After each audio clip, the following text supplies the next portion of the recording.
Hi, everyone, and welcome to the Quantum Bridge today.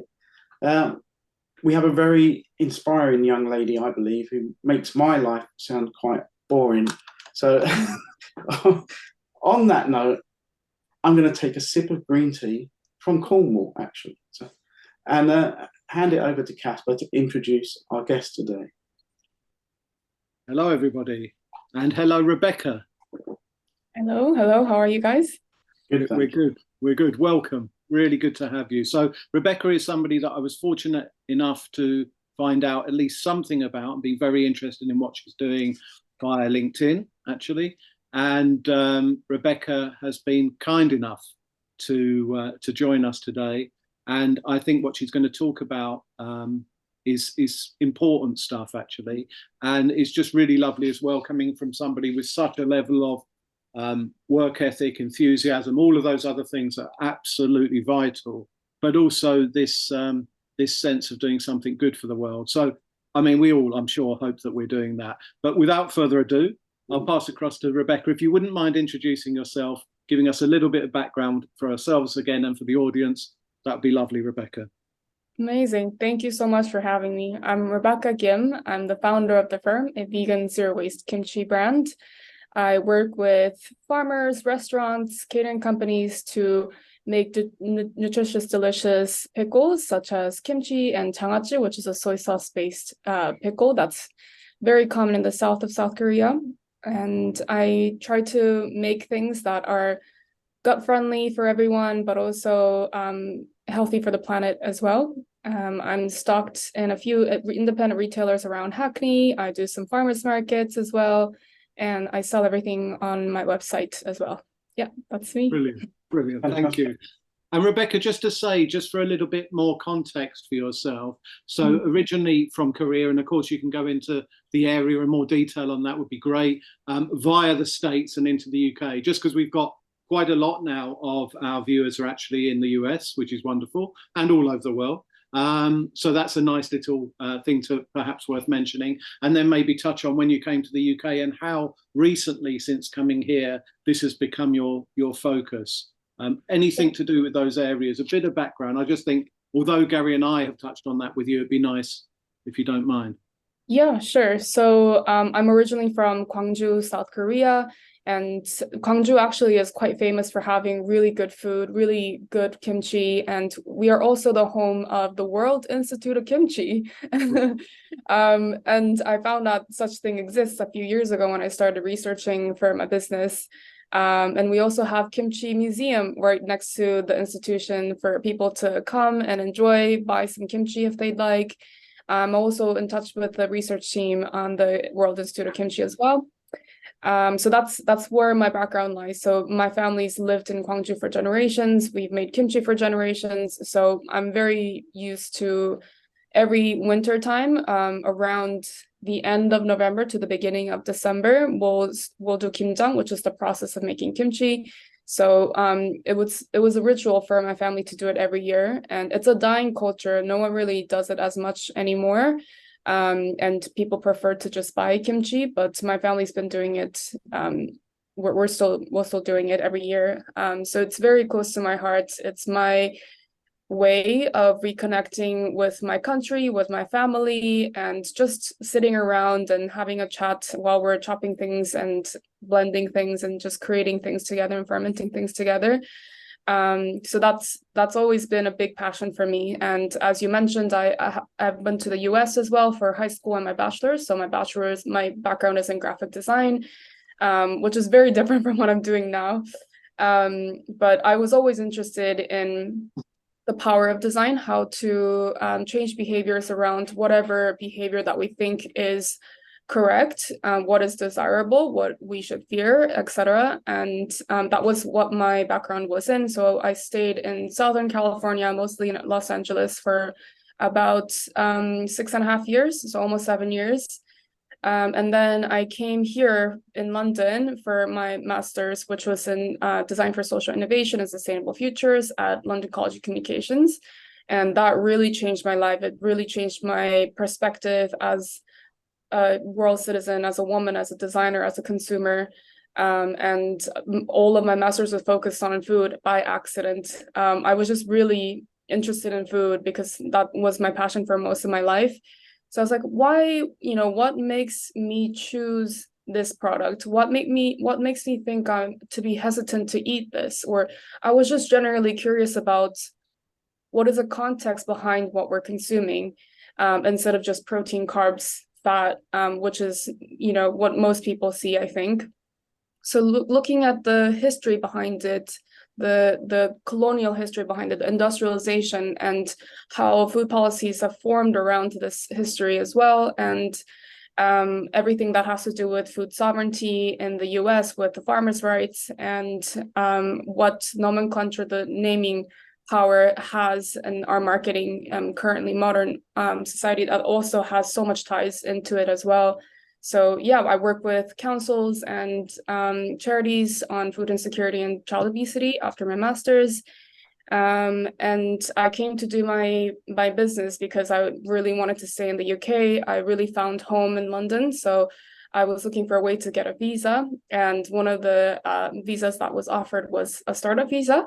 So I had my idea of how do I reduce food waste. My hate for food waste just perpetrated every area of my eating habits and my life.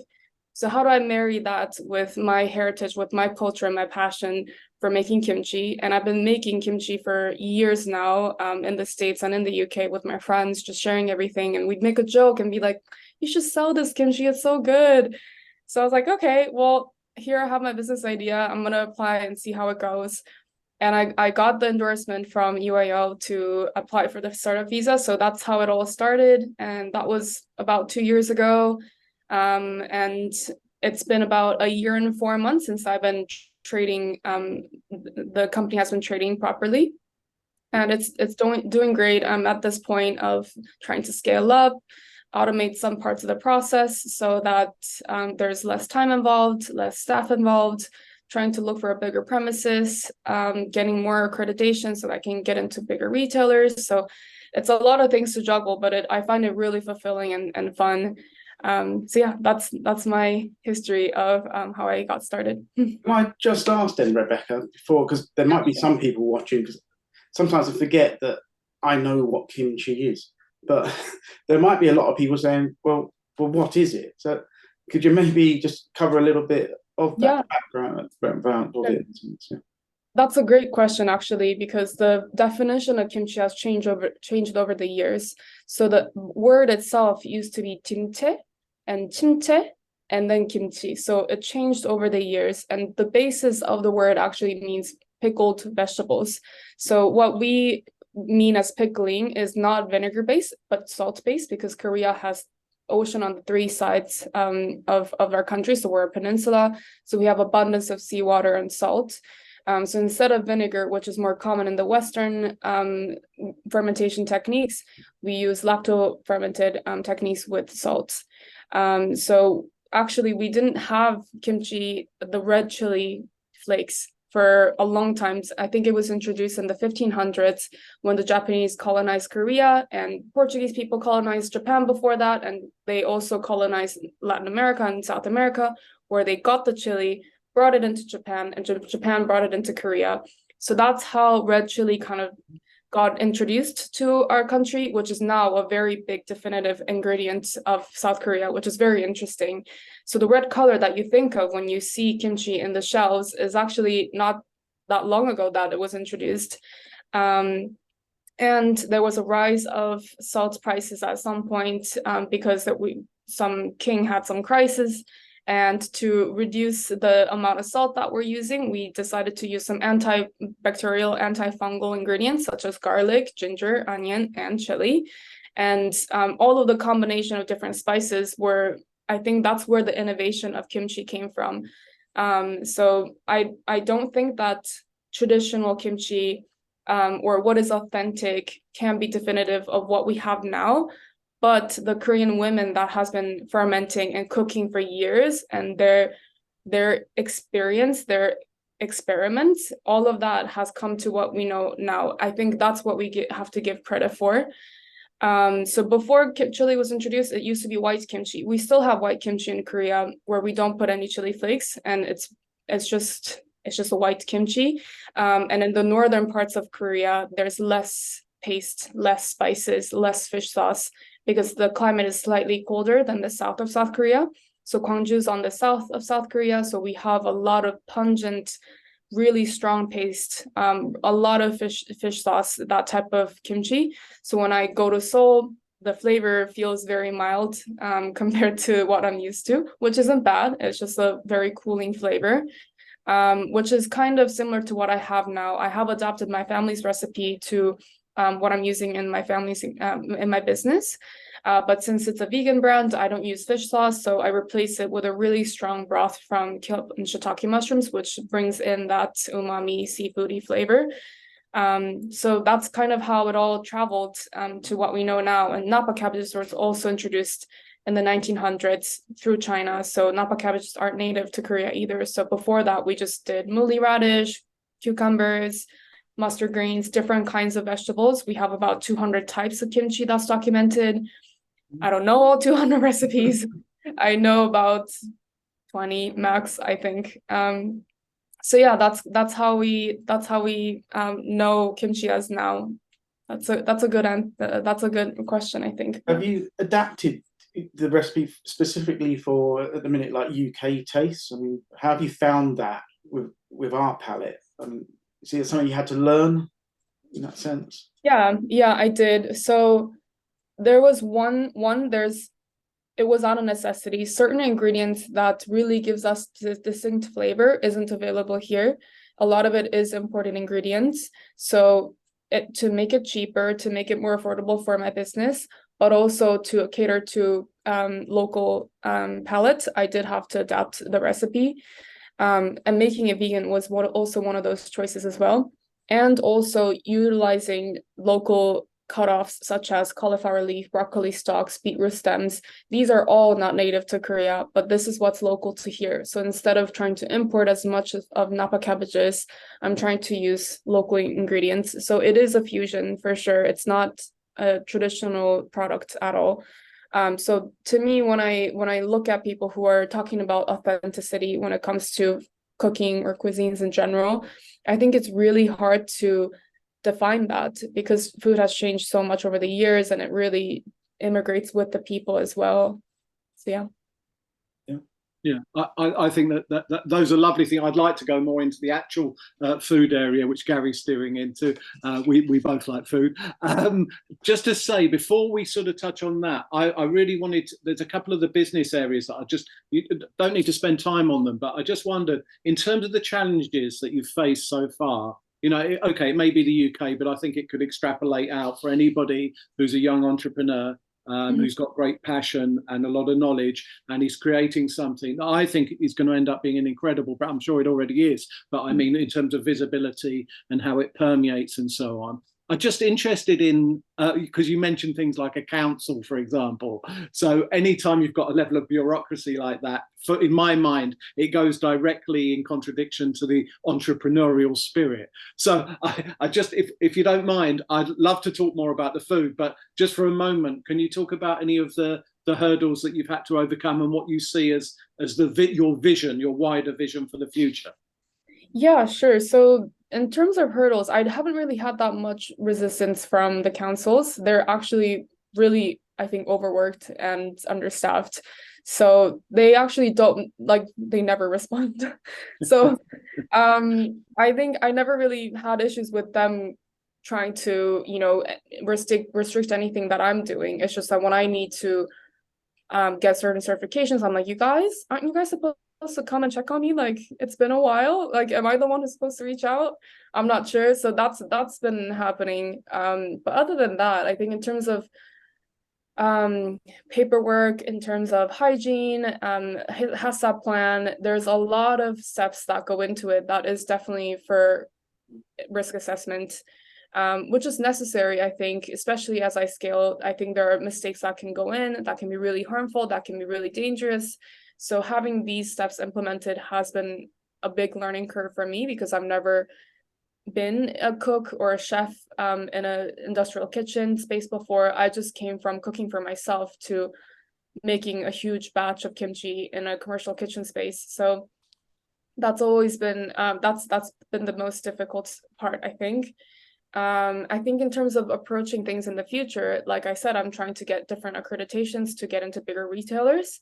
And that means that the premises, the building also has to be like, they have to have certain kind of accreditation. So whether that means pest control, whether that means having the linings of the wall and the ceiling correct, what kind of waste management they have, whether they have metal detectors for looking at the ingredients. Really, it goes really into detail, and you have to log every single input, the temperature, the pH balance of everything. So these are the steps that I think is something that I struggle with as someone who's a bit more creative, and I have a hard time with spreadsheets. So or with numbers. Join the club. Yeah. Yeah. But once I do get into a point where I can approach manufacturing facilities within the UK, I haven't found any, perhaps outside of the UK, maybe partnering up with one of my competitors. That may be sensitive to approach, but I think with good intentions, it can be possible. So that's kind of where my vision is at the moment. I would like to scale to a point where I can have bigger impact, where I can rescue more food waste and turn them into kimchi and sell it to more people and make more guts to be healthier, and just share the love of Korean food and low waste eating habits with everyone. That's my vision. I do think that the timing that you have, given you met for a second my daughter when we had an off recording quick chat. You know, there's so many people like my daughter who studies East Asian studies, but really is particularly interested in Korea, and not least because of K-pop, K-drama, and all the things that are happening. So it is quite nice that maybe you can ride the wave of that. I don't think you need it, by the way, just to be clear. I'm not saying for a second you need it, but I think it's sort of a nice, helpful energy that you'll have there. And then the marriage of that to your things, your whole ethos about reuse, lack of waste, and so on, those two areas, it does seem that this is for me at least, a great timing to be doing what you're doing. Yeah, I agree. I was surprised by the Hallyu, the Korean wave that was happening for years now. You know, kimchi, I was made fun of for eating kimchi when I was growing up. Yeah. And now when I'm at the market stall, when I'm talking to my customers, I'm like, "Hi guys, would you like to try some kimchi? Do you know what kimchi is? Have you heard of it?" And they're like, "Of course." To them, it's like, it's like a hip thing that of course everyone should know. You know, it kind of gives them this image of being worldly and whatnot, on being on trend to know what kimchi is. So it's a really interesting phenomenon to see. And the waitress also said that there was 43% of kimchi sales rise in the first lockdown, which is crazy. I think that's a really high number. I'm not sure how much it dipped after that. I need to check back on the stats, but there's definitely a huge rise of Korean culture in general. I'm not sure how long it's gonna last. Well, long may it continue, because I think we're only, for example, some of the other cultures of the East, certainly the Chinese culture in the UK and the Japanese culture, are certainly a lot more known.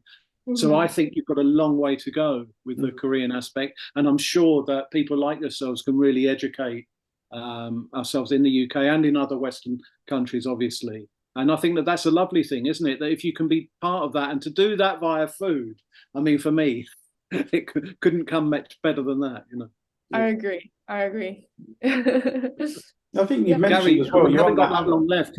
Well, I was just going to say that obviously Rebecca has mentioned it a few times about the gut health. That there is that healthy wave as well. People looking to change the way they eat and their diets and things like that. So you're hitting a lot of good points here. So I would ask, where is the markets and things that you're selling at the moment?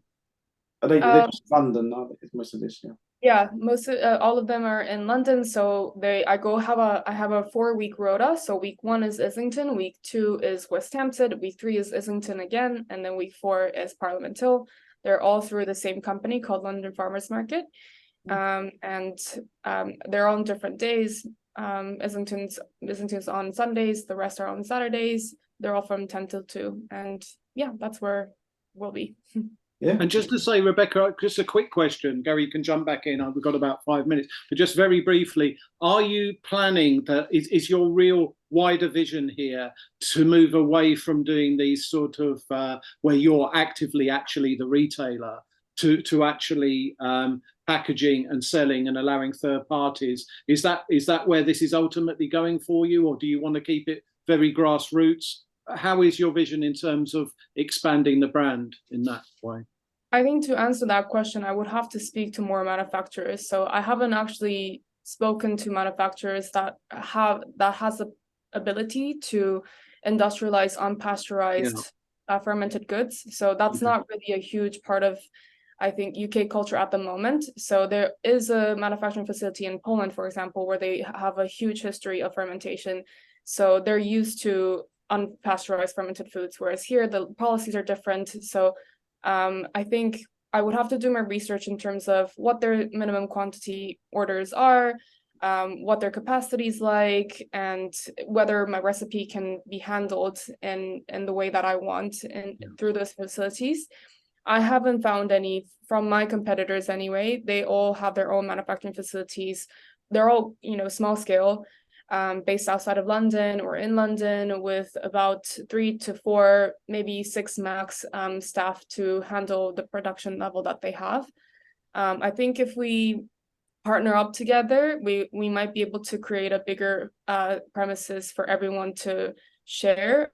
I'm not sure if we have that level of demand yet, how that's going to work in terms of money and margins.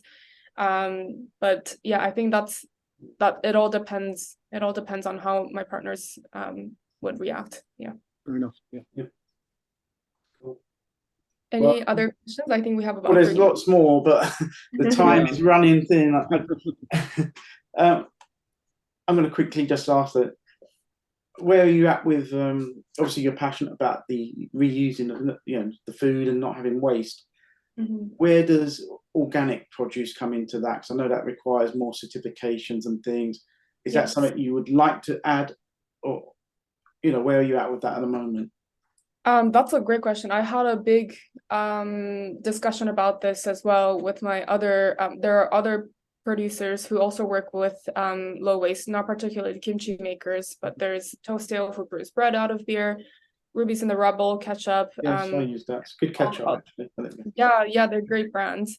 But we all struggle with the same thing, is that when we're trying to source from surplus ingredients, they're hardly from organic. To have the level of transparency within the supply chain to be able to not only get those surplus ingredients, but also get those suppliers before their usage, to have those organic certifications is going to be really hard. And also there's enough surplus ingredients that are not organic already that we need to rescue now. It's urgent enough, I think, in terms of carbon emission and methane emission, that for me, I'm not too picky about using organic at the moment. I just want to rescue those broccoli stocks that I can't take. They're 200 kilos and I don't have the capacity to handle that much. So to me, that's the priority. But hopefully in the future, if more organic becomes more abundant, then it'll be an option for me to think about. I just want to say very quickly, thank you very much for that, by the way, that we will put any information you'd like in our show more section. Obviously, please send it to us afterwards. We'll make sure it goes into the recording here, because we'd love people to be able to engage more, understand more. We hope that you'll come back and talk to us again, Rebecca, but as an overview and a window into really who you are as well, which I think is the single most important thing. Because if I was buying into this with you, this vision, I'd be buying into you and your passion around it, really, because I think you come across fantastically. So thank you very much for joining us, and I hope that you'll consider coming back sometime. No pressure. I will. All right. Thank you so much for your time, guys. Thank you for having me. No, it's really good of you. Thank you for that intro into your world, and have a lovely weekend. Take care. All right. Bye, guys. You too. Bye.